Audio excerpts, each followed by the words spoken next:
Hello everybody, welcome into another lesson. So today we are starting the right triangles unit. And today's lesson, the focus is going to be on similarity in right triangles.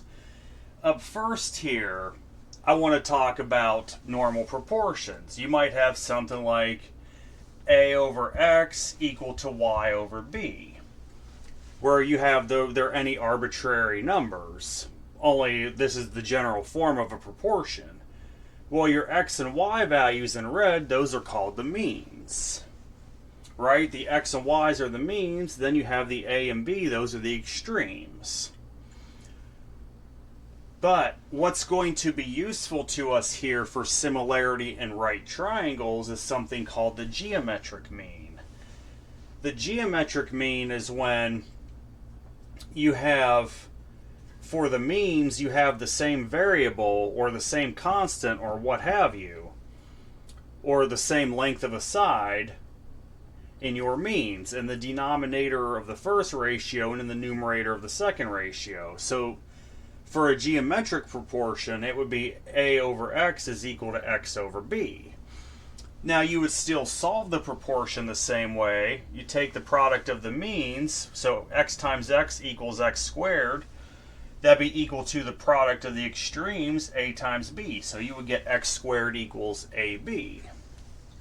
And then, as you know, when you solve a quadratic equation, you would have x equals both plus and minus the square root of the product of a and b. And normally you would keep two results, but with geometric means, you keep only the positive result.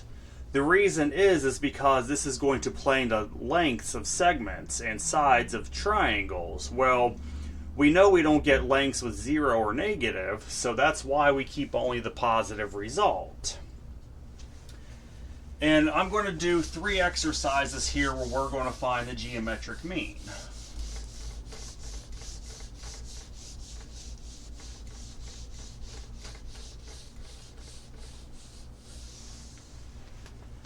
So let's see here. Let's find the geometric mean for these 3 exercises here. Find the geometric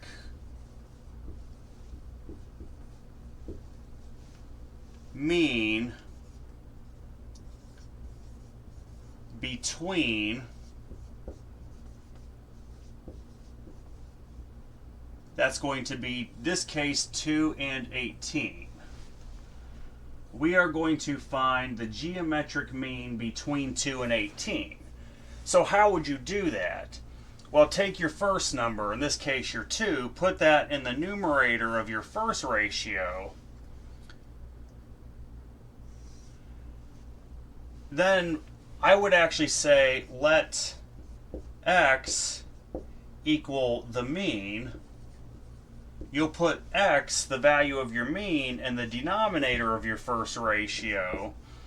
And then in your second ratio, you'll put x in your numerator over your denominator, which would be the second number of 18. So now you have the ratio of 2 over x equal to the ratio of x over 18, which sets up a proportion. Then you solve it like you normally would with the proportion. You would end up getting x squared equals 2 times 18, which is 36. X squared equals 36, which would mean x would have to equal plus or minus 6, but x could only equal 6 in this case. So the geometric mean between 2 and 18 is going to be 6. It's not the same as the arithmetic mean, which would just simply be adding the 2 numbers together and finding the average. That's a little bit different. The geometric mean is completely different from that. What else? Let's see. This time we'll do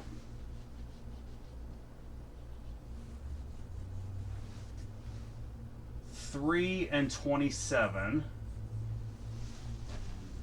So we're going to find the geometric mean between 3 and 27. So again, let your first number 3 be the numerator of your first ratio.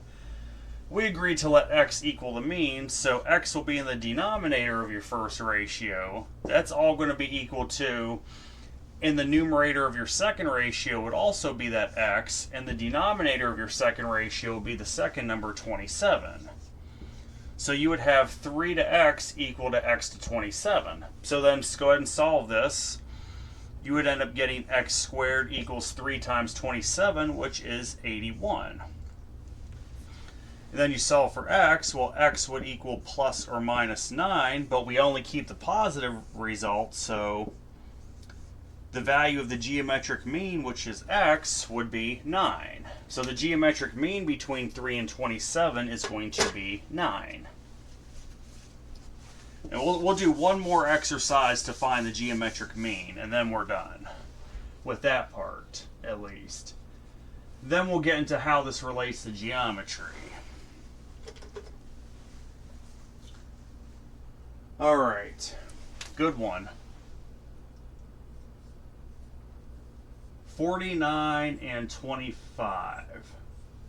So we're going to find the geometric mean between 49 and 25, and sometimes, as you notice, it's not in numerical order, but that's okay. It won't make a difference.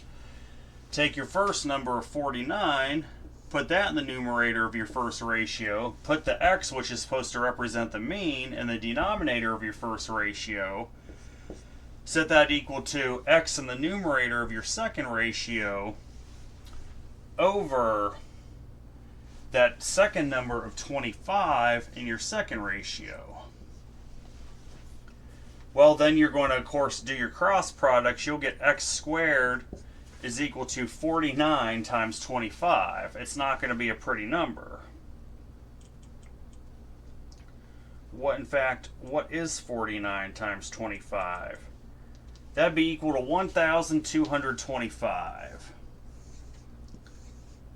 So x squared equals 1,225, or 1,225. X is going to be equal to plus or minus. Let's find out what the square root of 1,225 is.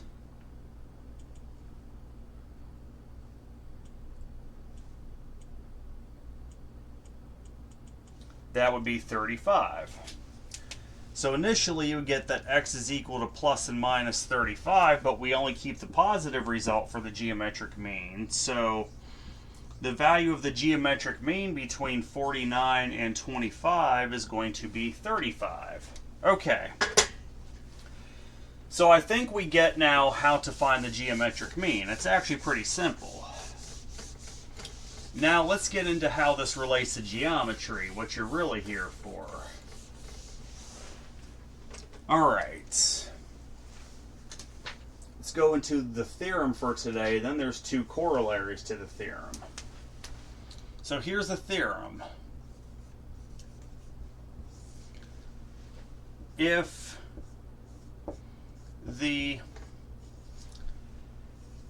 altitude is drawn to the hypotenuse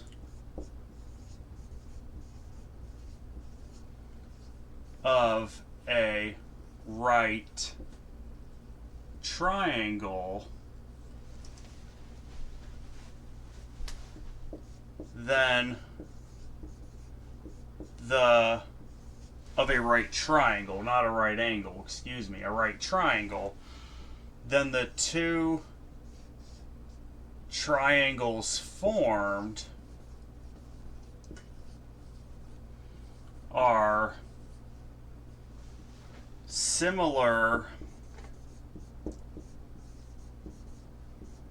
to the original triangle and each other. So this is a rather long theorem, but that's okay. And I will happily illustrate this point.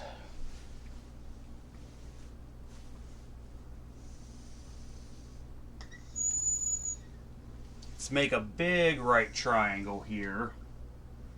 so I can illustrate this. Of course, I will put my right angle right here. Okay.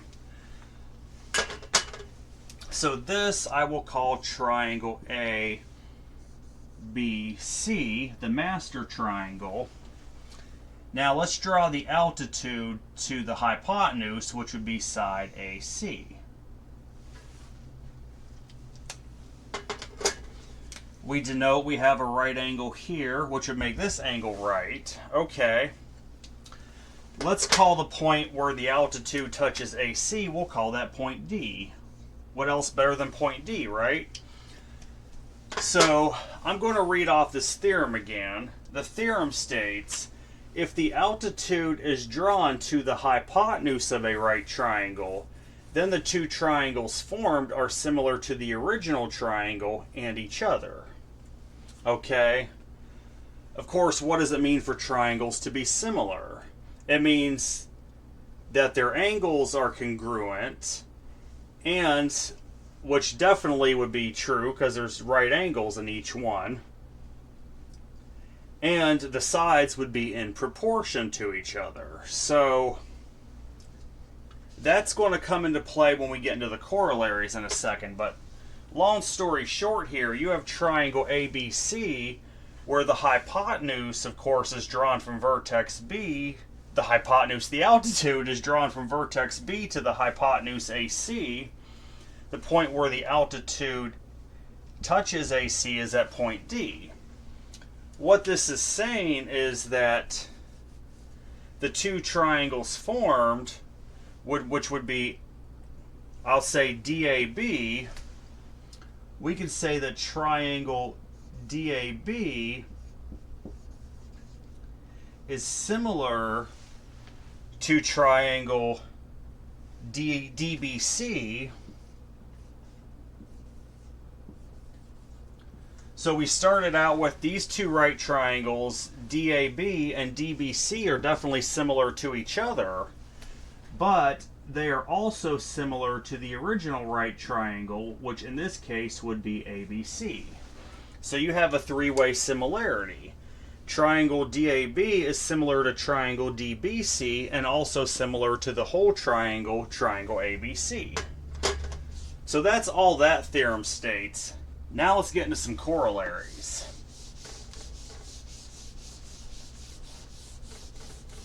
And then we'll do some practice problems for each one.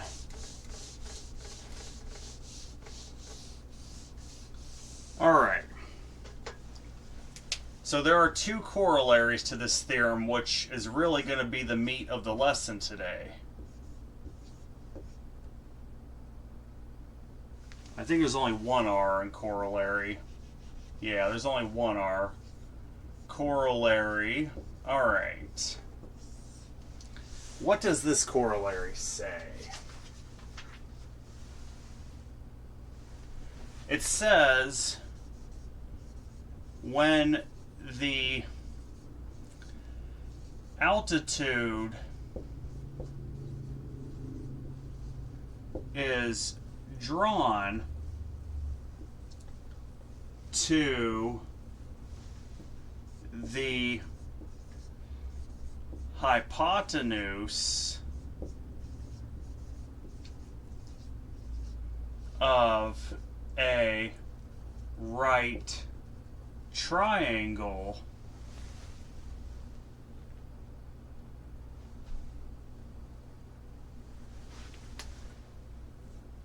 the length of the altitude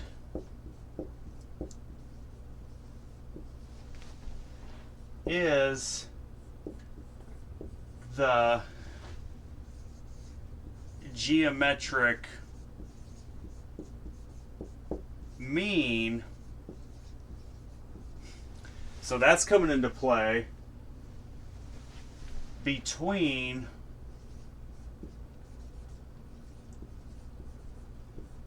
the segments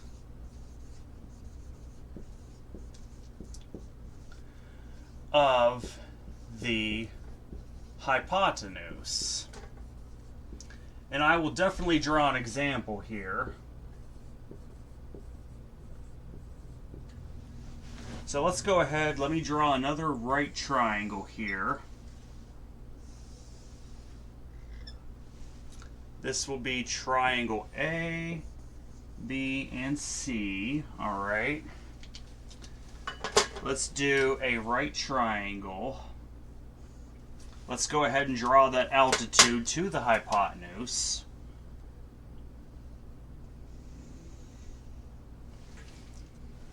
We'll call that point D, where they touch, the altitude and the hypotenuse. And let's just, for good measure, denote that these are both right angles in those triangles. Okay. So let's read the theorem. When the corollary. When the altitude is drawn to the hypotenuse of a right triangle, the length of the altitude is the geometric mean between the segments of the hypotenuse. So here, once again, we have right triangle ABC. We have the altitude of the triangle BD drawn to the hypotenuse AC. What that's saying is that BD is the geometric mean between AD and CD. So let me illustrate that. It don't matter which segment you start with first. We'll start with AD first, since I like to work from left to right. We'll start with AD in the numerator, but then the altitude BD is the geometric mean between the two segments of the hypotenuse. So BD would go in the numerator of the second ratio, and then CD would go in the denominator of the second ratio. So, in other words, it would be AD to BD is equal to BD to CD. That's how that would work for this corollary. And I have a few exercises to prove this point, or to kind of supplement the understanding.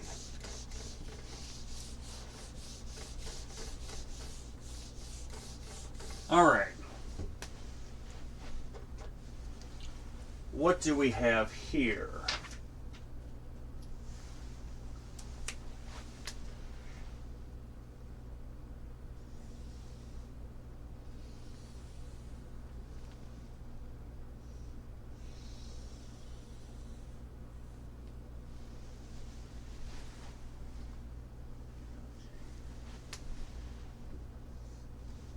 Whoops, wrong letter.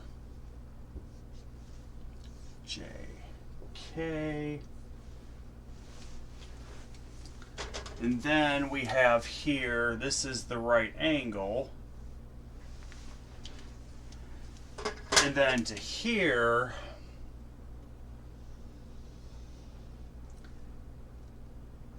this is point M. Obviously forming two more right angles since it's the altitude. All right. So let's see what we got here. This is going to be an illustration of the first corollary. And let's see, they give us that LM has a length of 4. LM has a length of 4. And MK is equal to 8. So what is our objective here? We need to find JM in this case. So in this case, we're going to find the length of JM. Well, you have the altitude of this triangle drawn to the hypotenuse. You're asked to find one of the segments of the hypotenuse, so we can definitely use that first corollary that the altitude, which in this case, you'd want to set up your first segment of your hypotenuse, which would be JM in the numerator, to the length of your altitude, which in this case is 4. But remember, the altitude is the geometric mean, so you'll have 4 in the numerator of the second ratio. That'd be equal to then the second segment, the right segment of the hypotenuse in the denominator. So now you have the ratio JM to 4 is equal to 4 to 8. Which this can simplify down now into JM to 4 is equal to 1 to 2. We can certainly do that, simplify the fractions if we can, which would simply then give you that if you did the cross product, you would get that 2jm is equal to 4, which could only then give you that jm equals 2. So the length of jm in this case would be equal to 2. So this is how we use the corollary to find, how we use it to find missing lengths. And in a minute there's going to be a second corollary, but for right now, we're not going to do that one just yet. I want to hammer home the first one, where we talk about the altitude being the geometric mean between the segments of the hypotenuse. Okay, in this case we have that LM is equal to 6. They give us that JM in this case is equal to 4. We have to find the value of MK. So this time we're working in reverse. We're finding the value of MK. So once again, we're trying to solve for a missing segment of the hypotenuse, right? We know that the altitude of a right triangle drawn to the hypotenuse is the geometric mean between the two segments of the right triangle. So we'll set this up here first. You'll have your 4 for the left segment of the hypotenuse over the altitude, which is 6. That'd be your first ratio equal to the 6 for the numerator of your second ratio to the second segment of the hypotenuse, which is MK. And of course, we know 4 to 6 would simplify into 2 to 3. So yes, if you can simplify, please do by all means, so you don't have to work with such big numbers. Now you take the cross products, you would get that 2MK equals 18, which could only mean then that MK would have a length of 9. So the value of segment MK, the length of it, is going to be equal to 9.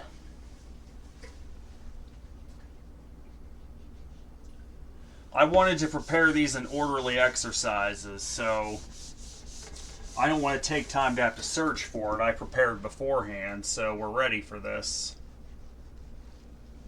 Alright, let's see what we got now. What are we given? We're given that JM has a length of 3. JM has a length of 3. MK has a length of 6. We have to find LM. So this time we're being asked to find the value of the altitude. Well, what do we know again from this corollary? We have this time both lengths of the hypotenuse segments. Then we have the altitude, which is the geometric mean between the two lengths of the hypotenuse segments. So set up your first ratio, which would be 3 to the altitude, which would be LM. That'd be equal to LM over 6 for your second ratio. If you take the cross products, LM times LM, you would end up getting LM to the second power is equal to 3 times 6, which is 18, which means that LM would be, we only keep the positive, right, because we're dealing with lengths and it's the geometric mean. LM equals plus or minus the square root of 18, which we know is equal to plus or minus the square root of 9 times the square root of 2. But that's right, we're only keeping positive. What did I just say? So the length of LM, since we're only keeping positive, would be equal to 3 times the square root of 2.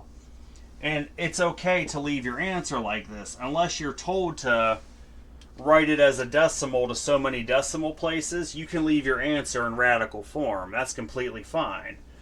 In fact, it's going to be preferred as we get further into this section. There's reasons for that. We'll get into that in the future lessons, but the length of LM is equal to 3 times the square root of 2. Okay. So that's all I have for the first corollary. Let's go on to the second corollary, which will really be the meat of today's lesson. The second corollary is a little bit different. So let's do another one here.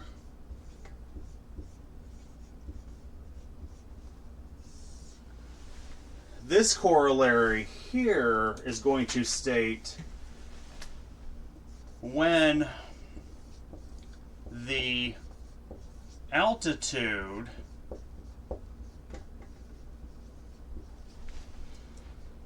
is drawn to the hypotenuse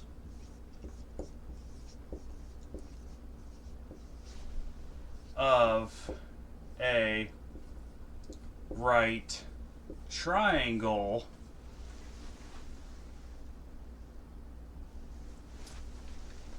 each leg is the geometric mean. This is a bigger one.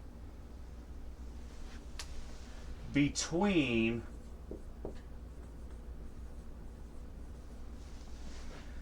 the hypotenuse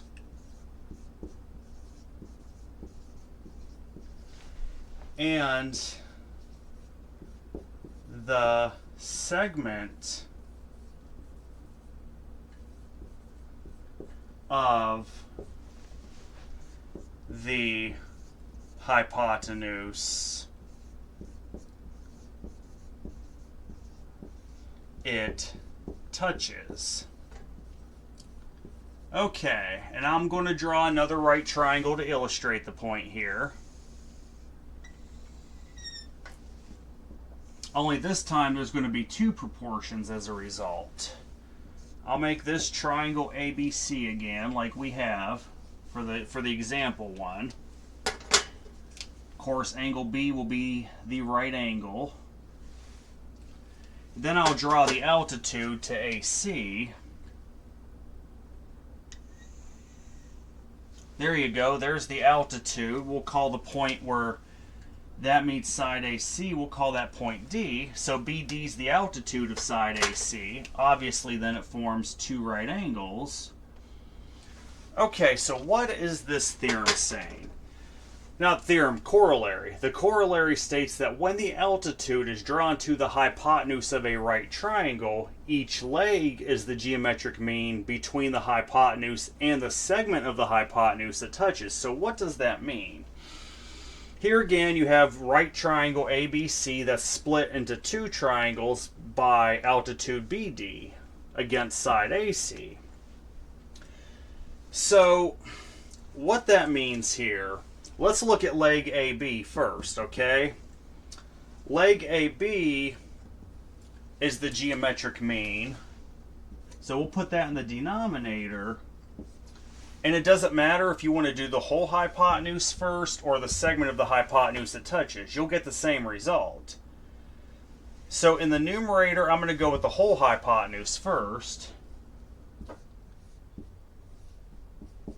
So you'll have the ratio of the whole hypotenuse AC to leg AB. That would be equal to the ratio of, again, AB over the segment of the hypotenuse leg AB touches, which would be AD. So this corollary states that this leg AB is the geometric mean between the whole hypotenuse AC and then the segment it touches, AD. Thus you get the proportion AC to AB is equal to AB. AC to AB is equal to AB over AD. There's another proportion you can draw up from the same triangle by this corollary. Let's look at leg BC. Well, this also means that leg BC is the geometric mean to, once again, the length of the whole hypotenuse, AC. So then BC being the geometric mean, it's going to be geometric mean between the whole hypotenuse AC and the segment of the hypotenuse it touches, in this case would be CD. So you get two proportions. You end up getting AC, the whole hypotenuse, to the leg AB equal to AB over the segment it touches, AD. Then you also get the whole hypotenuse AC to the leg BC equal to BC over the segment of the hypotenuse that BC touches, which is CD. So those are actually two proportions that you get from this corollary. And I got some examples for that too.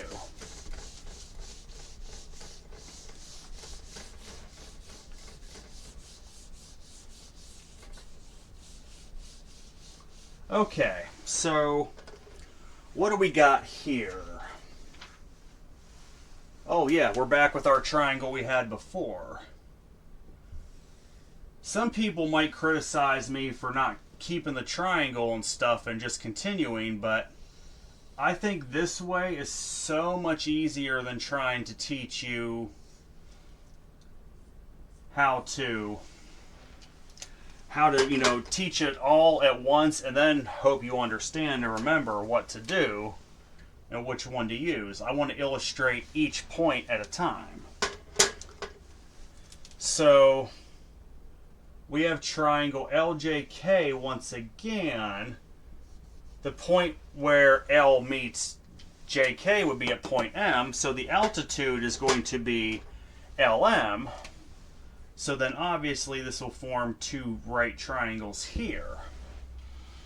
So this time what we've been given for this exercise is that JM equals 4. So JM has a length of 4. JK, the whole JK, has a length of 9.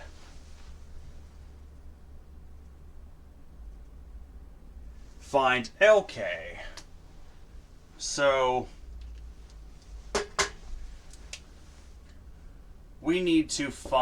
ultimately we need to find LK. Well, so this is where that corollary that we just learned comes into play. That when the altitude of a right triangle is drawn to the hypotenuse, each leg is the geometric mean between the whole hypotenuse and the segment of the hypotenuse it touches. So let's start here, okay? If the leg is the geometric mean, LK in this case, which is the leg we're trying to find, that'll be in the denominator of the first ratio. We'll take it this time to the value of the whole hypotenuse, which is JK. That's going to be 9. Then once again, LK is your geometric mean, so that's going to go in the numerator of your second ratio to the value of the segment of the hypotenuse it touches, which would be MK. Well, there's just one problem yet. We don't know the value of MK. But isn't that easy to find? If the whole segment JK equals 9 and JM equals 4, that means MK has to equal 5, right? So MK itself would have to have a length of 5. Now we're in business. We can set this up to being 9 over LK equal to LK over 5. So now we're cooking with oil. And then if you take the cross products here, you'll end up getting the length of LK to the second power equal to 9 times 5, which would end up being 45. And in this case, we're only going to consider the positive square root since it's the geometric mean. You would have LK is equal to the square root of 45, which we know is equal to the square root of 9 times the square root of 5, which would then have to mean that LK has a length of 3 times the square root of 5. So the value of LK equals 3 times the square root of 5, which is a little more than 6 if you did the decimal math. So That'd be the length of that leg. All right. There's 1 down, 5 to go for this corollary. Whoa, whoa, whoa, whoa, whoa. Don't erase the whole triangle. We're going to need it. What are you doing there? Don't erase the whole triangle.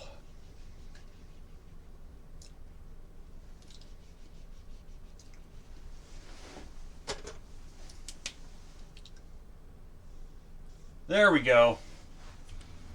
What is this one? All right, so we get that JM equals 3 in this case. Then what do we get next? MK equals 9. Okay. We need to find LJ. So, we're being asked this time to find LJ, the length of LJ. Well, remember the corollary, this leg LJ is going to be the geometric mean between the length of the whole hypotenuse, which is JK, and then you'll have LJ again for the geometric mean there in the second ratio to the length of the part of the hypotenuse it touches, which would just be 3. Well, what is the length of JK, the whole hypotenuse JK? Well, just add JM and MK together, you get 3 plus 9, which is 12. So now you'll have the proportion 12 to LJ is equal to LJ to 3. Which would then give you, if you did the cross products, you would take LJ to the second power. That's going to be equal to 12 times 3, which is 36. We only consider the positive square root because it's the geometric mean, so LJ would have to equal 6. So the length of LJ would be equal to 6.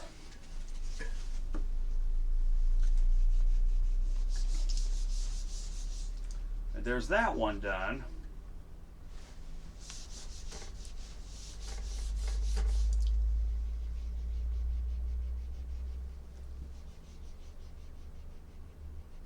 All right, what's in the next problem here? Exercise 27 in my book. They sure love JM being equal to 3. It's equal to 3 again, but it's going to change a little bit, I guarantee it.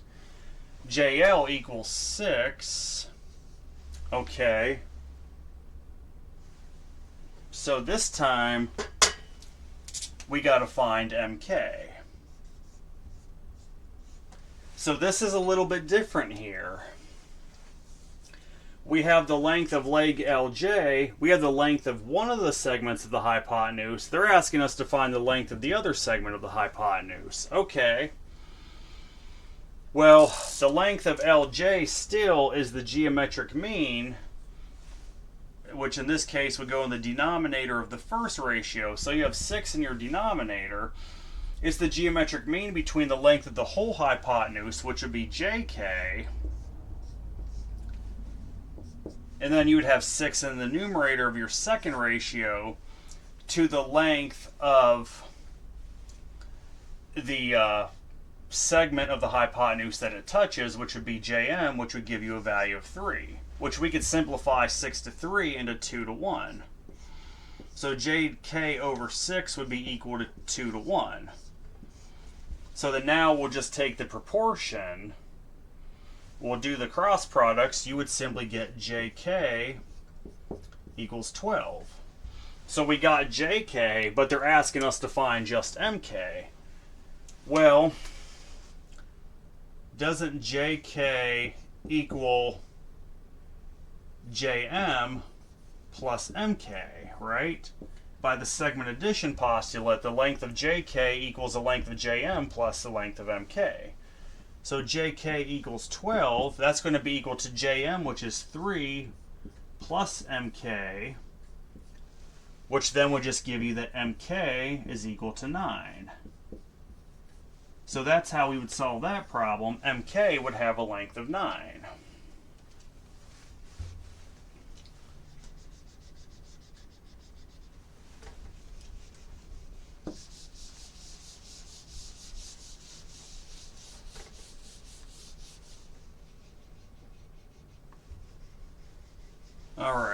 got next? On 28. JL equals 9 in this case. Okay, we have a value for JL. JM equals 6. We're going to find MK again. So we're going to find the value of MK. Well, it's a sort of similar problem to what we had, just different numbers. So this LJ is the geometric mean between the length of the whole hypotenuse and the segment of the hypotenuse it touches, which is JM. So the length of LJ in this case, which is 9, would be the denominator of your first ratio to the length of the whole hypotenuse, which would be JK. JK to 9 for your first ratio, that's going to be equal to, of course, 9 to the length of this segment of the hypotenuse it touches, which is 6. And yes, we can simplify 9 to 6. You'll end up having JK over 9 is equal to 3 over 2. So much easier to work with. So now go ahead, do the cross products. You'll get 2JK would be equal to 9 times 3, which would be 27. Which would then give you that JK, 27 divided by 2, that's 13.5. So we got the whole length of JK, but we only want to find MK. So once again, use your segment addition postulate that the length of JK equals the length of JM plus MK. The value for JK was 13.5. That'd be equal to the value of JM, which was 6. Then you have plus MK, which means that the value of MK itself would have to equal 7.5. So segment MK has a length of 7.5.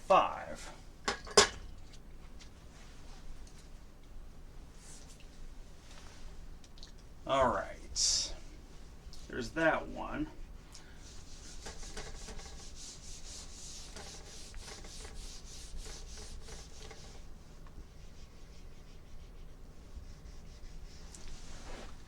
What do we got here? All right, so LK, oh, good one. It's got radicals in it. LK equals 3 times the square root of 6.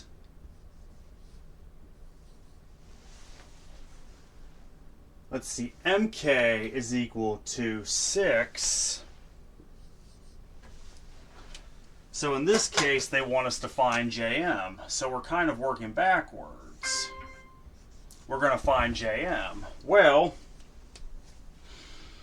again, the corollary states in this case that leg JK would be, or sorry, leg LK would be the geometric mean between the whole hypotenuse and the length of the segment that it touches. So the length of LK being the geometric mean, that's going to be 3 times the square root of 6. And then in the numerator, you would just have JK. Again, then you'll have 3 times the square root of 6 as your numerator in the second ratio to the length of the segment of the hypotenuse it touches, which would just be 6. Which then, if you do the cross products, you would get that 6JK would equal 3 times the square root of 6, really to the second power, which means then that 6JK would equal 3, all right, so that's going to be 3 to the second power times the square root of 6 to the second power, which means 6JK would end up equaling 9 times 6, which you can divide a 6 from both sides. You would get that JK equals 9. The whole length of JK is 9. They just want the length of JM. Well, use your segment addition postulate again. JK is equal to JM plus MK. Well, JK was equal to 9. that's going to equal Jm plus the length of Mk, which was 6, which means that Jm has a length of 3. So the answer you're looking for here is that Jm would have a length of 3.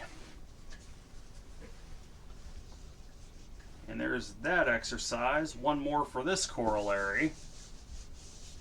Then we'll do some combined exercises to review what we've learned so far.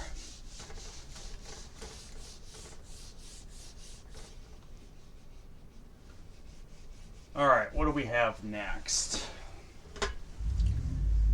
See, LK equals 7. So LK has a length of 7.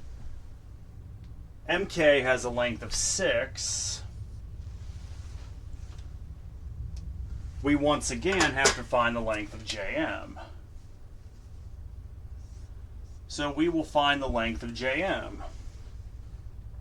Okay, well, again, this leg LK is the geometric mean. So that length 7 is in the denominator of the first ratio. It's the geometric mean between the whole hypotenuse, which is JK, and also the segment of the hypotenuse which it touches, which is MK, that would have 6. Alright, so now you have JK to 7 is equal to 7 to 6.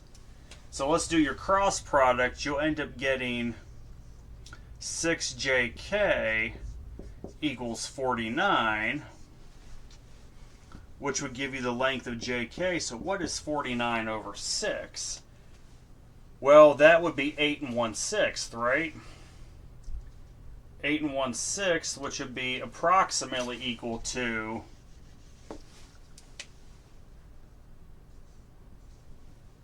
8.17. So JK is approximately equal to 8.17. Well, we would just want to find the length of Jm. So use your segment addition postulate again. JK is equal to the length of Jm plus the length of MK, which would mean JK, which is 8.17, equals Jm plus the value of MK, which was 6. So that means that the length of Jm is approximately equal to 2.17. And yes, you will get decimal answers sometimes. So Jm is approximately equal to 2.17. All right. Time for a few combined exercises, then we're done. With this lesson, at least.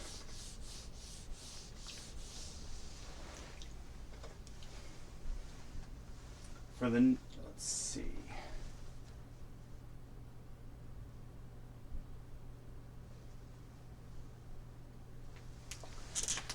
Should have almost kept that triangle, but see, the goal is find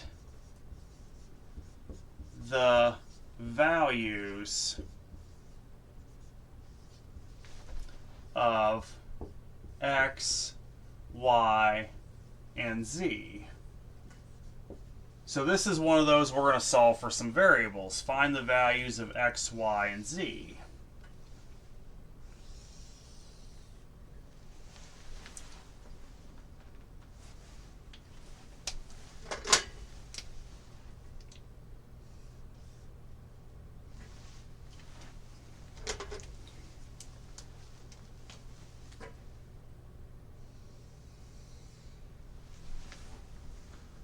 Okay, so we have y here.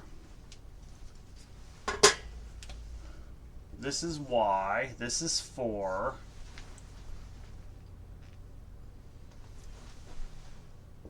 This has a length of x. This has a length of 25. This has a length of z. Okay. So now we need to solve for the three variables. Find the values of x, y, and z. So these next several exercises will combine both corollaries that we've learned. Let's start with x, which would be any good place to start, right? x is obviously the length of the altitude of this right triangle, right? The corollary states in this case then that the altitude would be the geometric mean between both segments of the hypotenuse. So we could solve for x that way.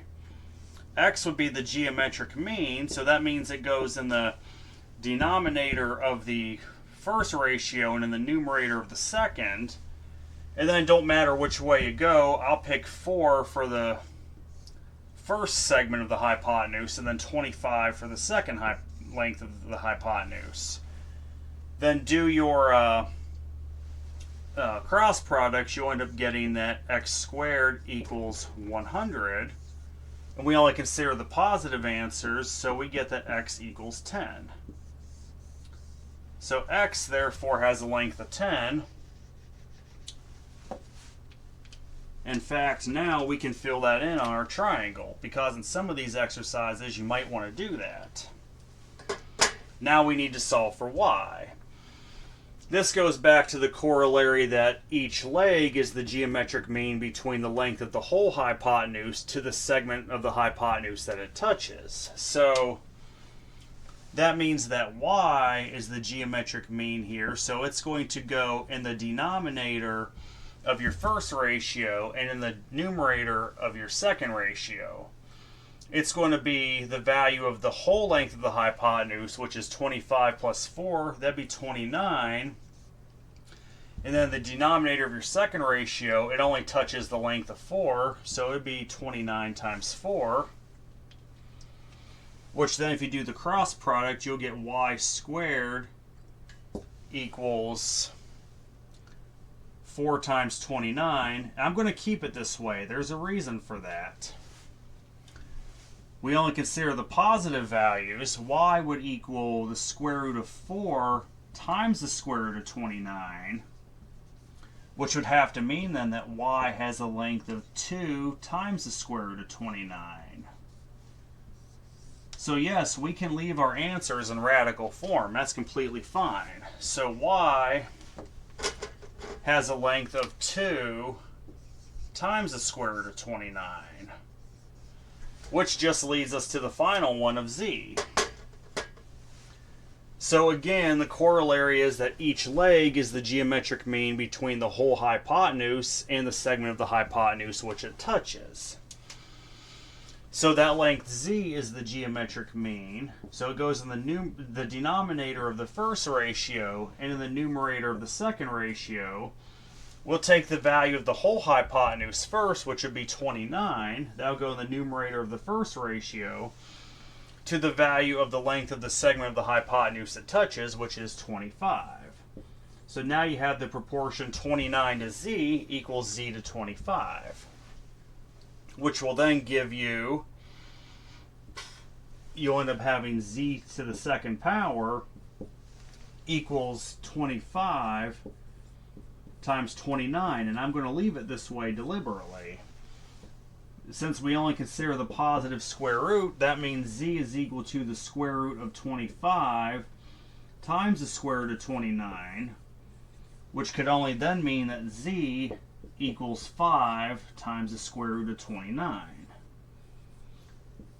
So we have solved for x being 10, y being 2 times the square root of 29, and z being 5 times the square root of 29. Okay. So that's that.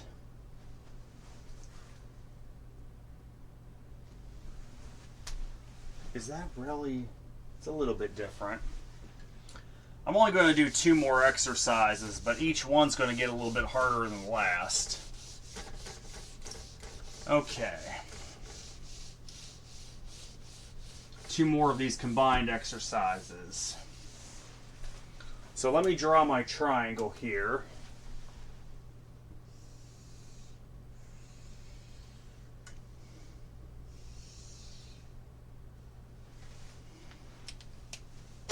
Pick the one I want.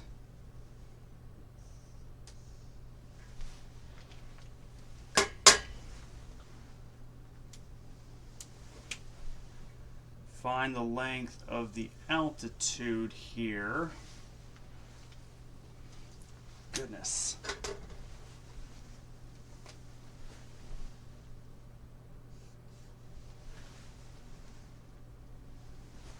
This has a length of x. This has a length of y. Interestingly enough, the whole length of the hypotenuse is going to be 15.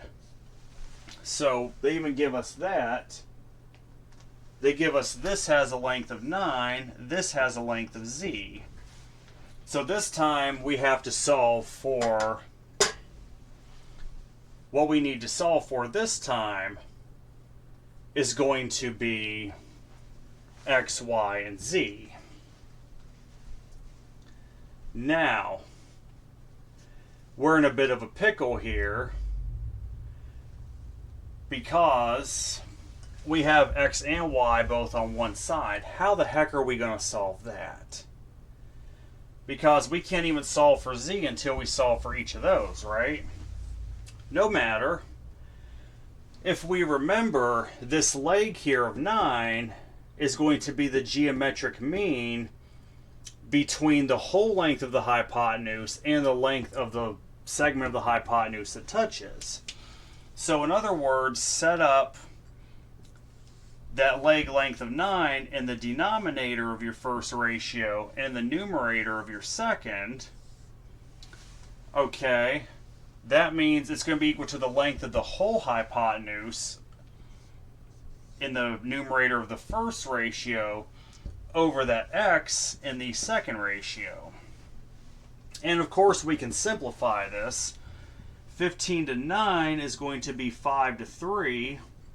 5 to 3 equals 9 over x. Now we got something we can work with a little bit better, can't we? So now do your cross product, you would end up getting that 5x equals what? 27. Which then x equals what? What is 27 divided by 5? Well, that'd be 5 and 2/5, which is 5.4. So the value of x is going to be 5.4. So let me put that in here. X is 5.4, which to solve for y makes this actually quite simple. All we have to do now, we know that y plus 5.4 equals 15, which means that y would equal 9.6. So y would have a value of 9.6 by simple subtraction. And if you add them together, you would end up getting the whole length of 15. Okay. Now that we know the lengths of x and y, we now know the lengths of both segments of the hypotenuse. If we remember, the other corollary is that the length of the altitude is the geometric mean between each segment of the hypotenuse. So, in this case, you'll put z in your denominator of your first ratio, and then z in the numerator of the second ratio. We'll take the left side first, which would be 5.4 to z equal to z to 9.6. Which is then going to give you what? That's going to give you z to the second power is equal to 5.4 times 9.6. Let's figure out what the heck that is.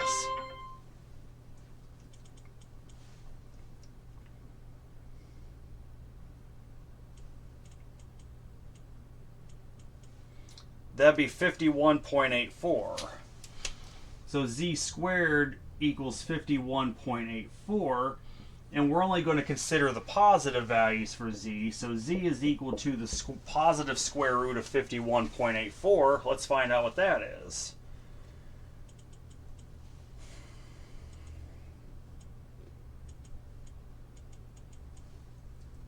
That turns out to be exactly 7.2. It's exactly 7.2. So when you solve, you get that x equals 5.4, y equals 9.6, and then z equals 7.2. I got one more exercise, then we're done for the day, but it's going to be a bit tricky.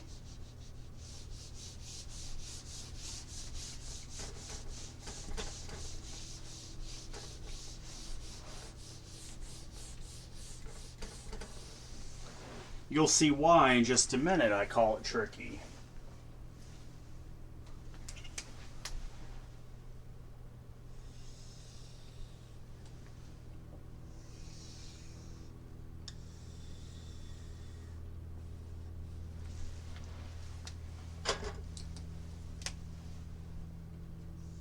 Alright, here's the right triangle here.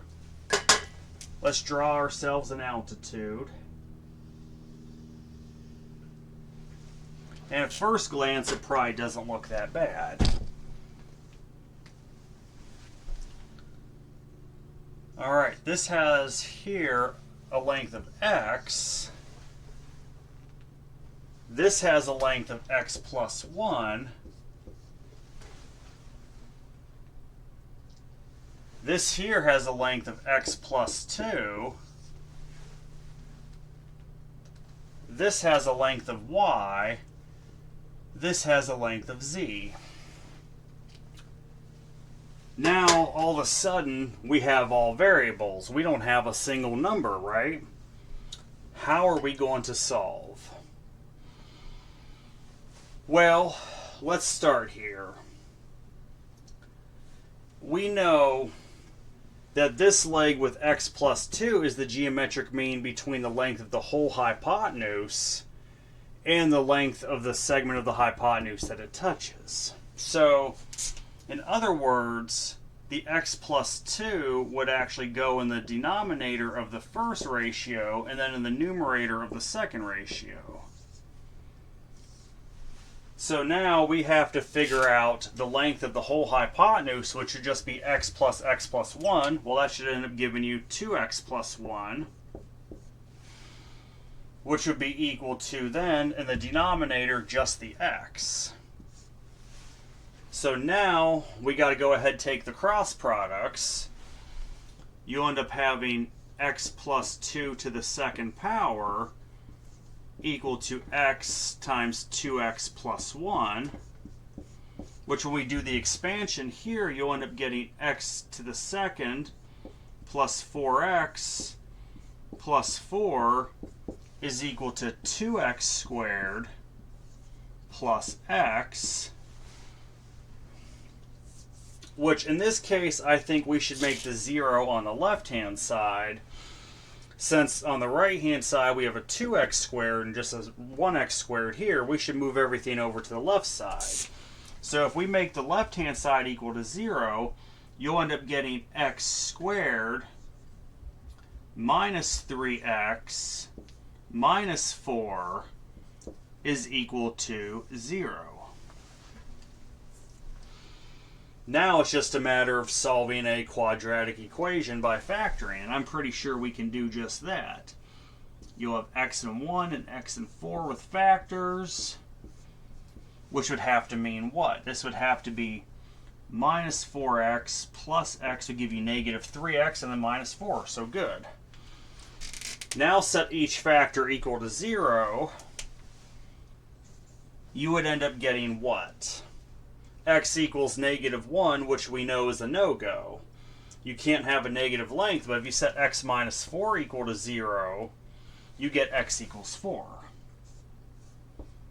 So x equals 4.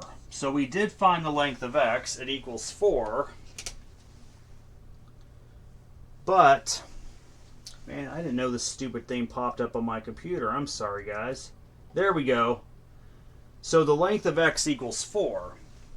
But it's going to be impossible to solve for y or z if we don't write in the lengths of these sides, right? If x equals 4, that means this length here is going to be 4. Now, if x plus 1, we have x plus 1, so that'd be 4 plus 1. That means this would have to have a length of 5. And then x plus 2, so 4 plus 2, that'd have to have a length of 6, wouldn't it? Okay, so now this just became a lot easier. We can solve for y and z. I say let's go for y.